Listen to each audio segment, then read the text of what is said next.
Hello students, आज की इस क्लास में हम डिस्कस करने वाले हैं DOL स्टार्टर को। DOL स्टार्टर क्या होता है, कैसे वर्क करता है, क्या क्या कंपोनेंट्स लगते हैं, इसका पावर डायग्राम कैसे बनाते हैं, इसका कंट्रोल डायग्राम कैसे बनाते हैं, A to Z एक्सप्लेनेशन आपको इस क्लास में मिलने वाला है। तो इसलिए आप इस वीडियो को शुरू से एंड तक कंप्लीट ज़रूर देखिएगा, जिससे कि आपको DOL स्टार्टर की कंप्लीट इन्फॉर्मेशन हो जाए। तो चलिए दोस्तों, आज की ये शानदार वीडियो शुरू करते हैं।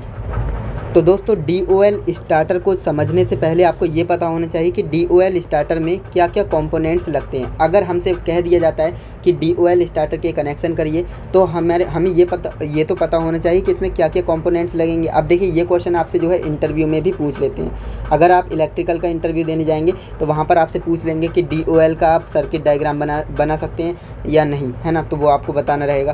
तो इसमें जान लीजिए, इसमें 4 चीज़ें मेनली यूज़ की जाती हैं। पहला आपका है MCB, जिसे हम मिनिएचर सर्किट ब्रेकर कहते हैं, आप अच्छे से जानते होंगे। नेक्स्ट आपका है OLR की फुल फॉर्म क्या होती है? ओवरलोड रिले, है ना। तो याद रखेंगे, ओवरलोड रिले इसकी फुल फॉर्म होती है। नेक्स्ट आपका है कॉन्टैक्टर, इसमें कॉन्टैक्टर की ज़रूरत होती है एंड ये मेन इंपॉर्टेंट पार्ट होता है सर्किट डायग्राम का, है ना। इसके बाद फोर्थ आपका होता है start and stop push button. हमें पुश बटन की ज़रूरत होगी कौन कौन से? एक स्टॉप के लिए और एक स्टार्ट के लिए, 2 पुश बटन हमें चाहिए होंगे। तो ये 4 कंपोनेंट्स मेन कंपोनेंट्स कहलाते हैं आपके सर्किट डायग्राम में DOL स्टार्टर के लिए। क्लियर है? तो चलिए अब हम समझते हैं कि DOL स्टार्टर का सर्किट डायग्राम बनाते कैसे हैं। तो दोस्तों, जो आपका DOL स्टार्टर होता है ना, इसके 2 तरह से कनेक्शन किए जाते हैं, 2 तरह से डायग्राम बनाए जाते हैं। पहला आपका है पावर डायग्राम, जो कि यहाँ पर आप देख सकते हैं। इसके बाद दूसरा आपका है कंट्रोल डायग्राम, जो कि यहाँ पर आप देख सकते हैं। अब ये दोनों आपको समझना ज़रूरी है, क्योंकि पावर डायग्राम में हमें ये पता लगता है कि कैसे फेज जा रहा है और कैसे हमारी मोटर स्टार्ट हो रही है, यानी शुरू से एंड तक हमें सारा कुछ स्टेप बाय स्टेप पता लग जाता है पावर डायग्राम में। लेकिन एक्चुअल में ये वर्क कैसे करता है वो हमें पता लगता है कंट्रोल डायग्राम में, है ना। कंट्रोल डायग्राम में हमें पता लगता है कि जो DOL स्टार्टर है वो एक्चुअल में वर्क कैसे कर रहा है ना। वो सारी चीज़ें हमें कंट्रोल डायग्राम में पता लगती हैं, इसलिए हमें दोनों समझना ज़रूरी होता है ना। तो यहाँ पर आप देखेंगे पहला नंबर हमारा है पावर डायग्राम। सबसे पहले पावर डायग्राम को समझेंगे, देन इसके बाद हम कंट्रोल डायग्राम को समझेंगे। पावर डायग्राम समझना आसान होता है ना। और अगर आपने बेसिक नहीं पढ़ा है तो आप कंट्रोल डायग्राम थोड़ा आपको टफ़ लग सकता है, लेकिन इस वीडियो में बने रहें, आपको टफ़ नहीं लगेगा। पहला आपका है पावर डायग्राम। देखिए, इसमें क्या होता है, हमारे पास 3 फेज होते हैं, R, Y एंड B, है ना। 3 फेज हमारे पास होते हैं। तो यहाँ पर ये 3 फेज इस तरह से आए, है ना। अब इसके बाद हम क्या करते हैं, MCB का यूज़ करते हैं। फेज को पास आउट कराने के लिए हम MCB का यूज़ करेंगे, मिनिएचर सर्किट ब्रेकर। यहाँ पर मैंने डायग्राम बना दिया है। अब देखिए, कई जगह पर इस तरह से भी डायग्राम बना होता है MCB का, है ना। तो वो किसी भी तरह से आप बना सकते हैं, 2-3 तरह से रिप्रेजेंट करते हैं। तो ये आपका क्या है, MCB है ना। 3 पोल MCB का हमने यहाँ पर यूज़ किया है। इसके बाद आगे बढ़ते हैं।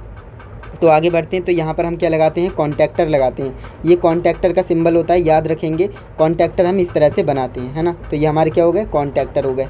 इसके बाद हम क्या करते हैं, ओवरलोड रिले का यूज़ करते हैं, है ना। ओवरलोड रिले, इसका सिंबल कुछ इस तरह से बनता है, देख सकते हैं। ये आपका ओवरलोड रिले होता है और इसे हम थर्मल ओवरलोड रिले कहते हैं, यानी थर्मल OLR कहते हैं।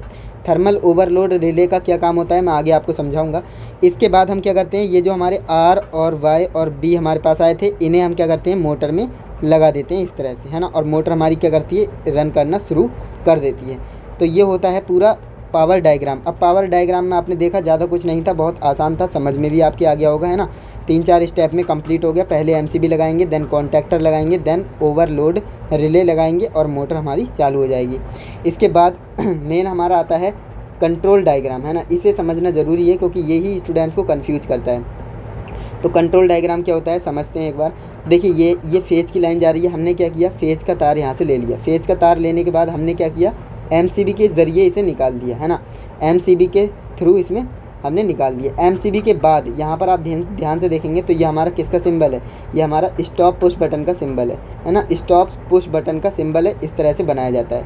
यानी MCB के बाद हमने स्टॉप पुश बटन का यूज़ किया है। और ये क्या होता है, NC होता है। NC मतलब नॉर्मली क्लोज, और नॉर्मली ओपन भी होता है आपका, NO और NC। अगर आपको NO और NC के बारे में पता नहीं है, हो सकता है आपको समझ में ना आए, है ना। तो पहले आपको NO और NC के बारे में पढ़ लेना है डीप में। तो NO का फुल फॉर्म क्या होता है, नॉर्मली ओपन। NC का फुल फॉर्म क्या होता है, नॉर्मली क्लोज। तो ये बात आप याद रखेंगे। तो जो हमारा स्टॉप बटन होता है वो NC होता है, नॉर्मली क्लोज, है ना। और ये कैसा कलर का होता है, ये रेड कलर का होता है।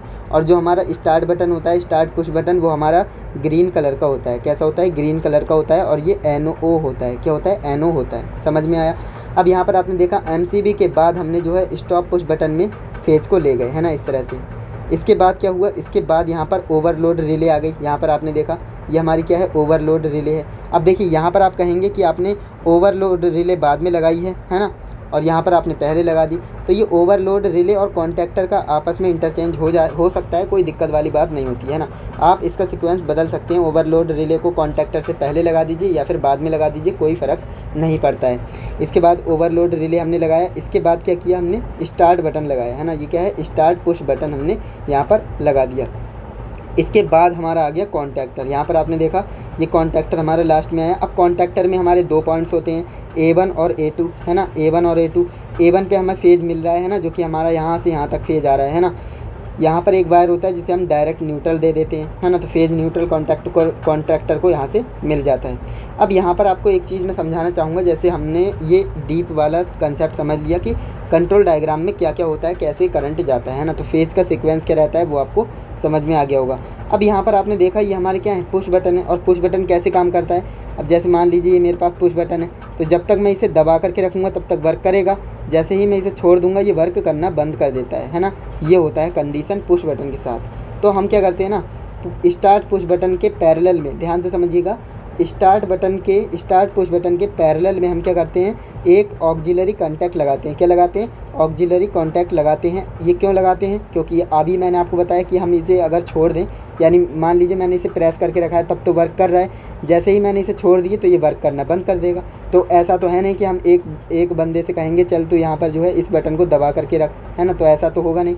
तो हम क्या करें, इसे ऑटोमेटिक रिमोटली ऑपरेट करना चाहते हैं, तो उसके लिए हम यहाँ पर ऑक्सिलरी कॉन्टैक्ट लगाते हैं। इससे क्या होता है, जैसे हम इसे छोड़ देंगे तो ये वाली जो है पत्ती आपस में सट जाएगी और यहाँ से जो है ये करंट यहाँ के, अब ये यहाँ से यहाँ आएगा।